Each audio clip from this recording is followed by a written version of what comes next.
Hello students. So students, in today's lecture we continue with our next topic of medieval history, Khilji dynasty. So students, Khilji dynasty जो है इसकी शुरुआत हुई थी from Jalaluddin Khilji. 1290 से लेके 1320 तक इसका टाइम पीरियड था खिलजी डायनेस्टी का. ठीक है जी. तो जब दिल्ली सल्तनत की आप कह सकते हो स्लेव डायनेस्टी ख़त्म होती है, उसके बाद खिलजी जो थे वो इंडिया पे अटैक करते हैं लास्ट टाइम पे, बलबन के टाइम पे, बलबन के बाद. और खिलजीज़ ने इंडिया के ऊपर अपना कब्जा कर लिया था. ठीक है जी. दिल्ली पे अटैक करता है जलालुद्दीन खिलजी. 1290 से लेके 96 तक इसका टाइम पीरियड था. ठीक है जी. Founded Khilji dynasty. But Jalaluddin Khilji को धोखे से अलाउद्दीन खिलजी मार देता है. ठीक है जी.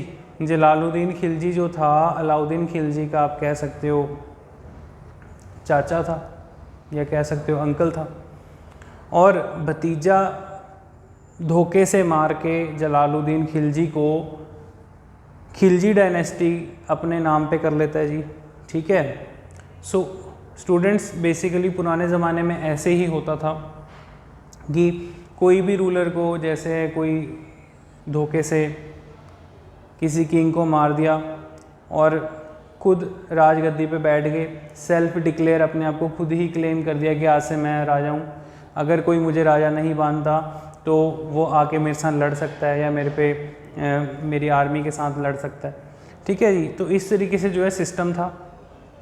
पहले कौन सा कि कोई प्रेसिडेंट होता था या कोई ओथ होती थी, डायरेक्ट ऐसे ही चलता था system. So basically students, then Alauddin Khilji जो है बहुत इंपॉर्टेंट है. अलाउद्दीन खिलजी का टाइम पीरियड कितना है? 1296, 1296 से लेके 1316 तक. ठीक है. सो एक लंबे समय के लिए अलाउद्दीन खिलजी रूल करता है इंडिया के ऊपर. बहुत इंपॉर्टेंट है, इसमें से काफ़ी बार क्वेश्चन पूछा जाता है कि अलाउद्दीन खिलजी को एक और नाम से जाना जाता है सिकंदर सहानी. सिकंदर ए सहानी. और इसको अलेक्जेंडर ऑफ इंडिया भी कहते हैं स्टूडेंट्स.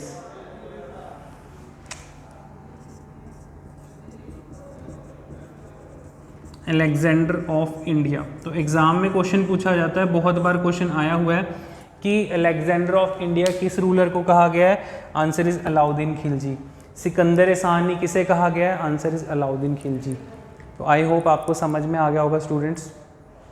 अलाउद्दीन खिलजी इतना इम्पॉर्टेंट है, इसने बहुत सारे इंडिया में रिफॉर्म्स किए.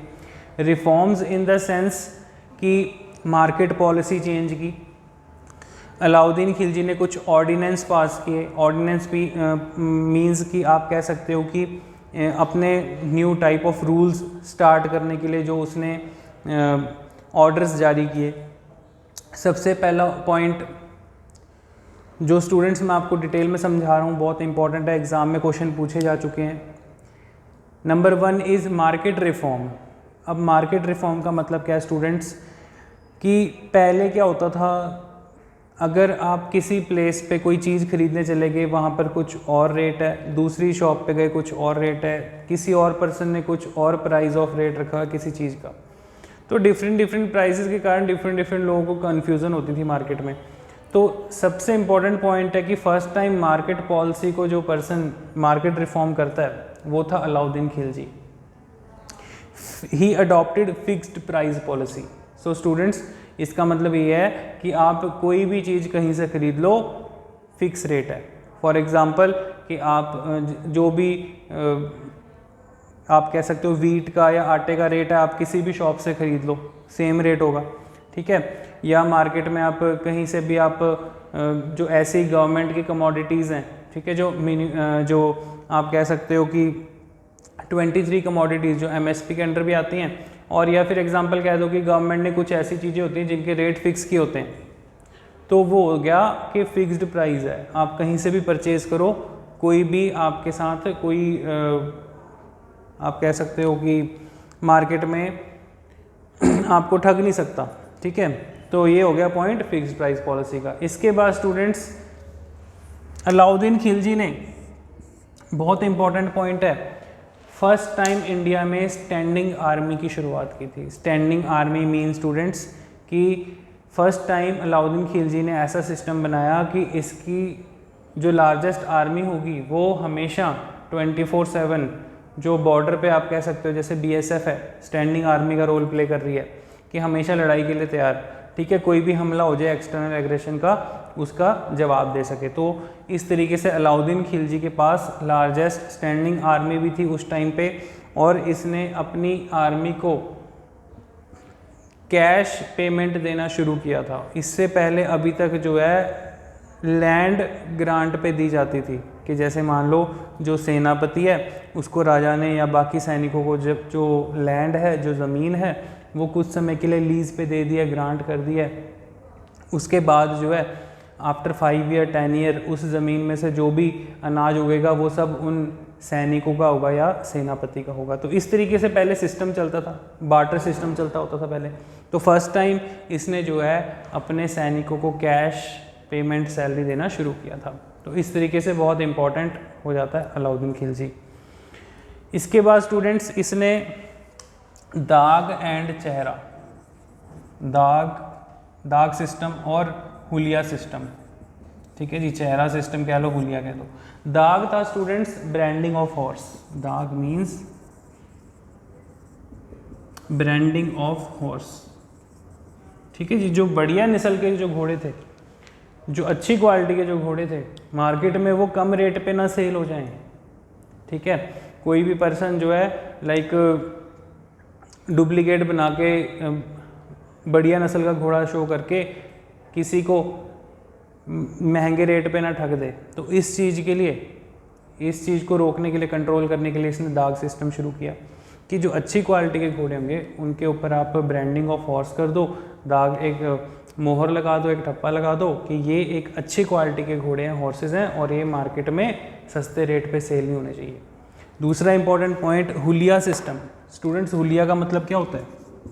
आईडी, आइडेंटिफिकेशन, ठीक है। कहते जी जो भी हमने अपने स्पाई, अपने गुप्तचर, अपनी सेना में जो भी सैनिक रखने हैं, ठीक है, आर्मी में जो भी पर्सन रिक्रूट करने हैं, उनके पास अपनी एक आइडेंटिटी होनी चाहिए।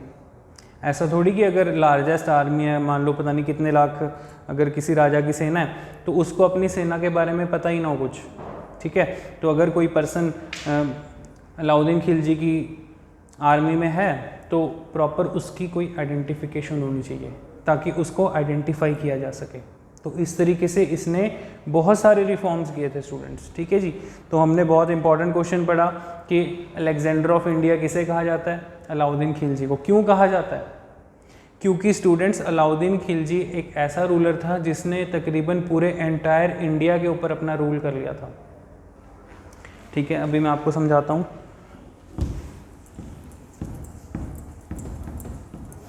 Students for example rough diagram of India, हाँ जी, तो ये तो भी है नहीं, तो ये मान लो पूरा इंडिया था उस टाइम पे, ठीक है जी। जो साउथ इंडिया का पोर्शन था स्टूडेंट्स, साउथ इंडिया के ऊपर अलाउद्दीन खिलजी का बहुत ही ज़्यादा ट्रस्टेड स्लेव मलिक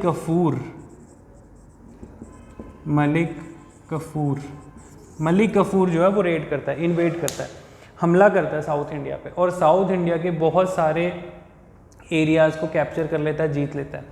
तकरीबन नॉर्थ इंडिया में तो अलाउद्दीन खिलजी का रूल था ही, साउथ इंडिया में भी हो गया। इस तरीके से इसे अलेक्जेंडर ऑफ इंडिया का टाइटल दिया गया। सो स्टूडेंट्स मलिक गफूर के ऊपर क्वेश्चन पूछा गया है, इसको अलाउद्दीन खिलजी ने स्लेव मार्केट से परचेज किया था 1000 दिनार में, इस करके इसे 1000 दिनारी के नाम से भी जाना जाता है, ठीक है जी। तो मलिक गफूर जो था बहुत ही ट्रस्टेड स्लेव था अलाउद्दीन खिलजी का, और अलाउद्दीन खिलजी ने अपने ट्रस्टेड स्लेव के ऊपर भरोसा दिखाते हुए उसे साउथ इंडिया को कैप्चर करने के लिए भेजा, और वो साउथ इंडिया कैप्चर कर लेता है। देन उसके बाद पूरे एंटायर इंडिया के ऊपर अलाउद्दीन खिलजी का रूल स्टार्ट हो जाता है। सो स्टूडेंट्स इस तरीके से अलाउद्दीन खिलजी बहुत इंपॉर्टेंट बन जाता है। तो कई सारे क्वेश्चन इसमें से निकल के आए हैं, ठीक है जी। Next important point students, Alauddin Khilji ने जो है आप कह सकते हो कुछ ऐसे काम किए जैसे लिक्वर बैन कर देना, जो भी इस्लाम में जो चीज़ों की मनाही है वो चीज़ें ये स्टार्ट कर देता है, ठीक है। म्यूज़िक बैन कर दिया, लिक्वर बैन कर दिया, तो बेसिकली वो इंडिया में आप कह सकते हो अपने इस्लामिक लॉज को भी स्थापित करने की कोशिश करता है। अंडरस्टैंड। नेक्स्ट इंपॉर्टेंट पॉइंट है स्टूडेंट्स कि अलाउद्दीन खिलजी एक ऐसा रूलर था जब आप कह सकते हो कि इंडिया के ऊपर मंगोल्स इन्वेजन हुए उसको भी इसने कंट्रोल किया, क्योंकि इसके पास लार्जेस्ट स्टैंडिंग आर्मी थी जिसका बेनिफिट इसको मिलता है। क्लियर? आई होप स्टूडेंट्स आपको ये बेसिक पॉइंट समझ में आ गए होंगे। तो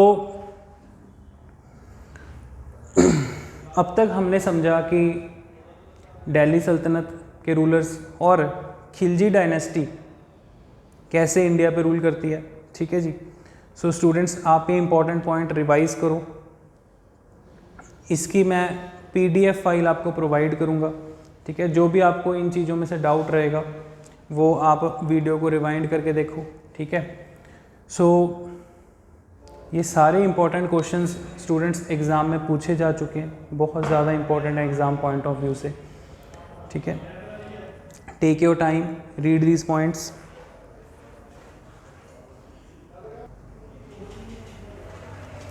सो students now come to the next point. So मुस्तक राज कहा जाता था स्टूडेंट्स जो अलाउद्दीन खिलजी के खास रेवेन्यू ऑफिसर होते थे, ठीक है। रेवेन्यू ऑफिसर मीन्स जिनका काम होता था लाइक टैक्स कलेक्ट करना, सारा पैसों का लेखा जोखा रखना, तो इस तरीके से रेवेन्यू ऑफिसर जो टर्म है मुस्तक राज, ठीक है जी। अलाउद्दीन खिलजी ने स्टूडेंट्स अलाई दरवाज़ा बनवाया था, वेरी इंपॉर्टेंट पॉइंट, क्वेश्चन आ सकता है कि अलाई दरवाज़ा किसने बनवाया था, हु बिल्ट अलाई दरवाज़ा, आंसर इज अलाउद्दीन खिलजी, ठीक है। और नेक्स्ट इंपॉर्टेंट पॉइंट स्टूडेंट्स, जो अमीर खुसरो है, अमीर खुसरो बहुत बड़ा कोर्ट पोएट, ठीक है, famous court poet of Alauddin Khilji. Exam में क्वेश्चन पूछा जा चुका है स्टूडेंट्स कि अलाउद्दीन खिलजी के फेमस कोर्ट पोएट, उसके दरबार में जो बहुत बड़ा कवि था उसका नाम बताएं, आंसर इज अमीर खुसरो। अमीर खुसरो को स्टूडेंट्स एक और नेम से भी जाना जाता है, parrot of India, parrot of India, तूतिए हिंद, ठीक है जी। तो इस तरीके से अमीर खुसरो का क्वेश्चन एग्जाम में पूछा जा सकता है, पैरट ऑफ इंडिया या तूतिए हिंद, इस तरीके से क्वेश्चन आ सकता है। देन स्टूडेंट्स अलाउद्दीन खिलजी के डेथ के बाद जो नेक्स्ट रूलर बने थे वो था मुबारक खान एंड खुसरो खान, ठीक है जी। ये इतने फेमस रूलर नहीं थे, मुबारक खान और खुसरो खान जो है आप कह सकते हो कि कोई अच्छा प्रदर्शन नहीं कर पाते, तो इस तरीके से खिलजी डायनेस्टी जो है ख़त्म हो जाती है। और मुबारक खान और खुसरो खान को जो है गाजी मलिक ने हमला करके इसे मार दिया था, ठीक है जी। नेक्स्ट हम पढ़ेंगे आगे गाजी मलिक कौन था स्टूडेंट्स। गाजी मलिक बेसिकली गयासुद्दीन तुगलक, ठीक है, जिसने तुगलक डायनेस्टी की शुरुआत की थी इंडिया में, तो गाजी मलिक टाइटल जो है दिया गया था गयासुद्दीन तुगलक को, ठीक है जी। तो ये बेसिक पॉइंट है स्टूडेंट्स, एग्जाम में कई बार पूछे गए हैं, नोट कर लो, take your time.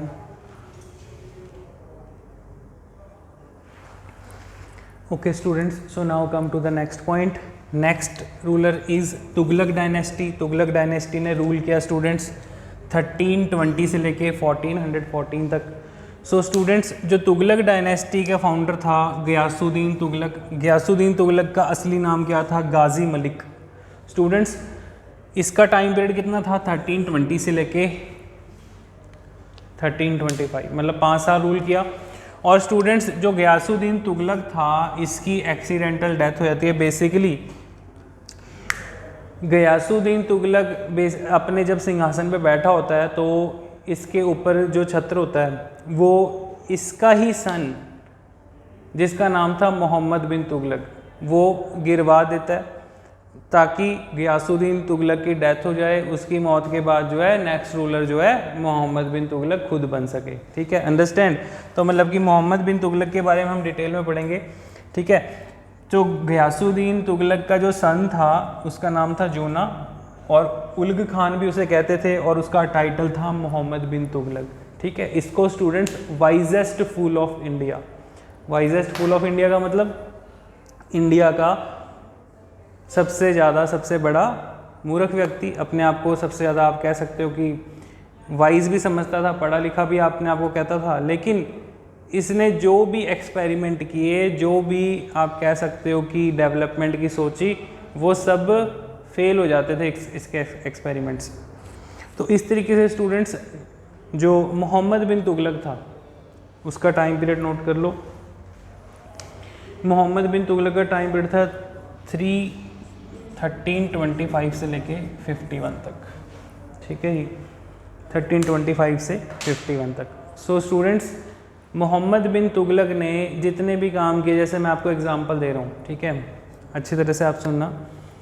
So basically सबसे पहला पॉइंट ये कहता है जी, जो अपनी कैपिटल है, हम दिल्ली में बहुत गर्मी पड़ती है, अपनी कैपिटल शिफ्ट करके साउथ इंडिया में देवगिरी में शिफ्ट कर देते हैं, दौलताबाद में। तो होता क्या है जी, अब एक राजा जब अपनी कैपिटल शिफ्ट कर रहा है, उसकी प्रजा भी तो साथ जाएगी।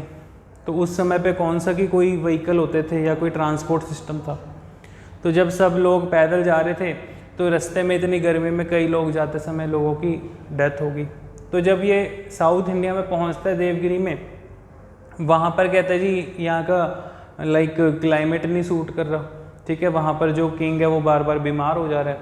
देन कहता है वापस दिल्ली चलो, कहता अपनी कैपिटल दिल्ली शिफ्ट कर लेते हैं, वही ठीक थी।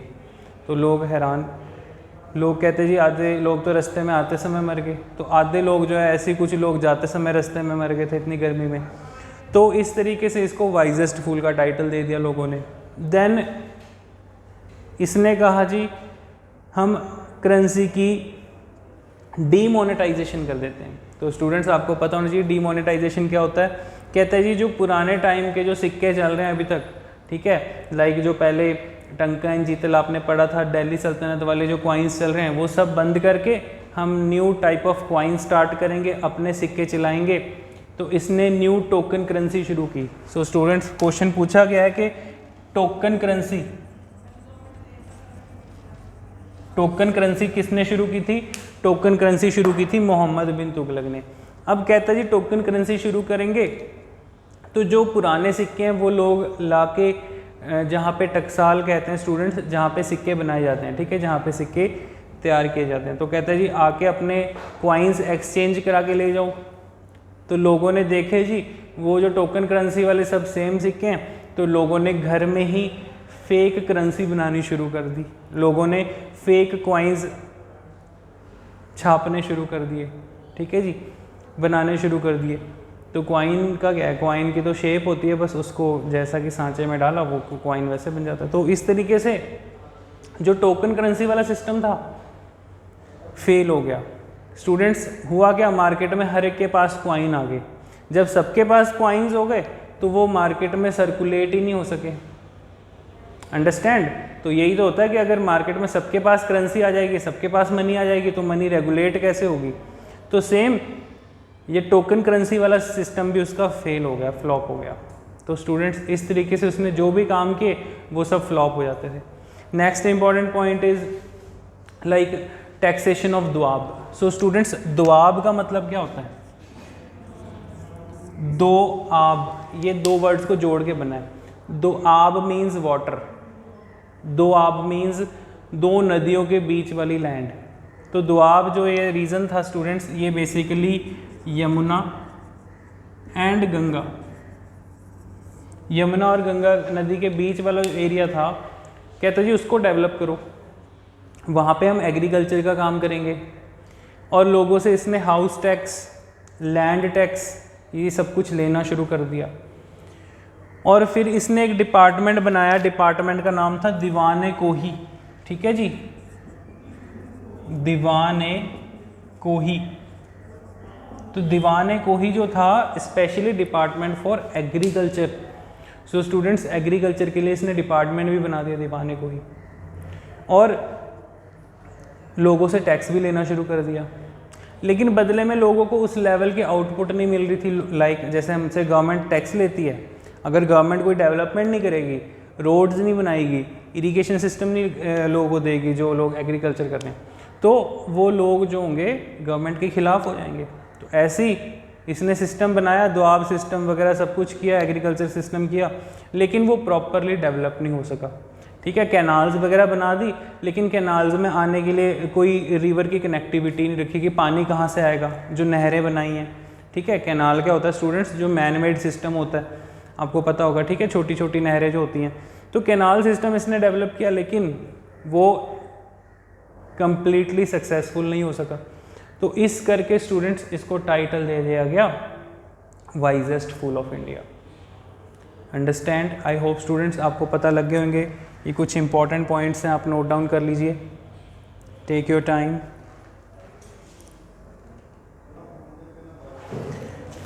सो students now come to the next point, Firoz Shah Tughlaq. So students Mohammad bin Tughlaq के बाद जो नेक्स्ट रूलर बनता है उसकी डेथ हो जाती है। देन उसके बाद फिरोज शाह तुगलक मोहम्मद बिन तुगलक का कज़न था। ठीक है जी, उसका भाई होता है।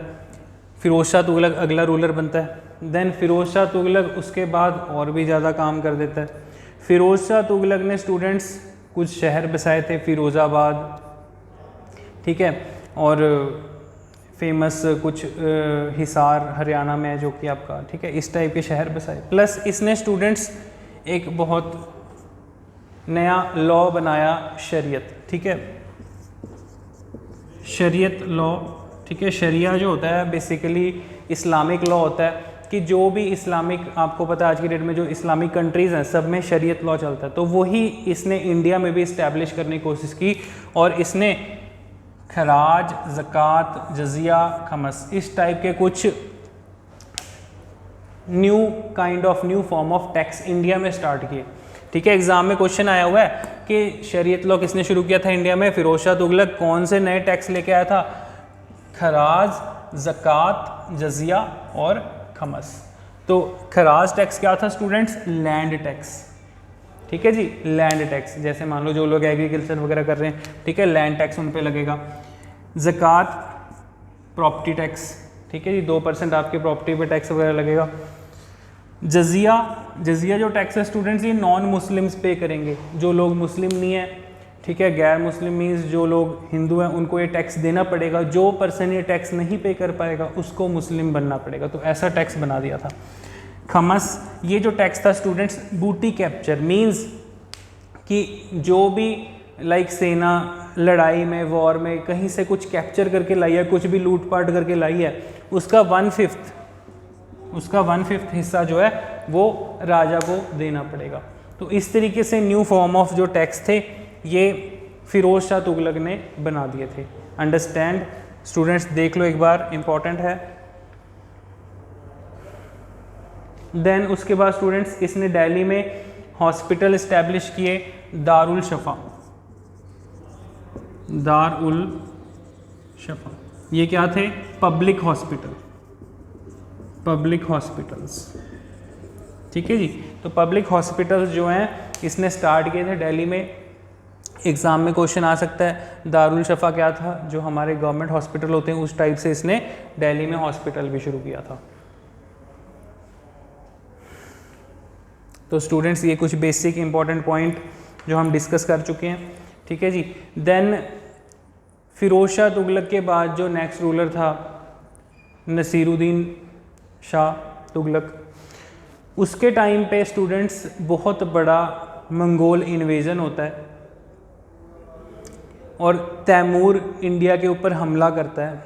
इतना बड़ा इन्वेजन था कि इनके पास कोई स्टैंडिंग आर्मी नहीं थी और उस हमले को तुगलक्स बियर नहीं कर पाते हैं और जो महमूद शाह था उसकी डेथ हो जाती है। And after that Tughlaq dynasty भी समाप्त हो जाती है। सो स्टूडेंट्स इस तरीके से इम्पॉर्टेंट क्वेश्चन जो बनते हैं वो मोहम्मद बिन तुगलक और फिरोज शाह तुगलक के कुछ ऐसे क्वेश्चंस पूछे जा सकते हैं।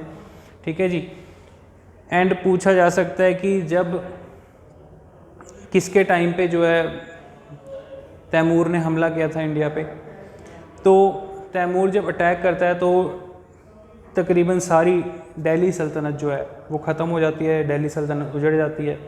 देन उसके बाद स्टूडेंट्स कुछ समय के लिए अफ़गान्स का रूल इंडिया पे स्टार्ट हो जाता है। लोधी डायनेस्टी इंडिया पर शुरू हो गई थी। तो आई होप स्टूडेंट्स आपको दिल्ली सल्तनत के बारे में समझ में आ गया होगा। ये सारे जो हमने पॉइंट डिस्कस किए हैं वो एग्ज़ाम में पूछे जाने वाले क्वेश्चन हैं, ठीक है। तो आप इन बेसिक पॉइंट्स को बार बार रिवाइज़ करो, रीड करो, देखो, ठीक है। इसकी मैं PDF फाइल आपको प्रोवाइड कर दूंगा, ठीक है। और इसके बाद हम कुछ इसके MCQs भी डिस्कस करेंगे students. So now we wind up our class. Thank you.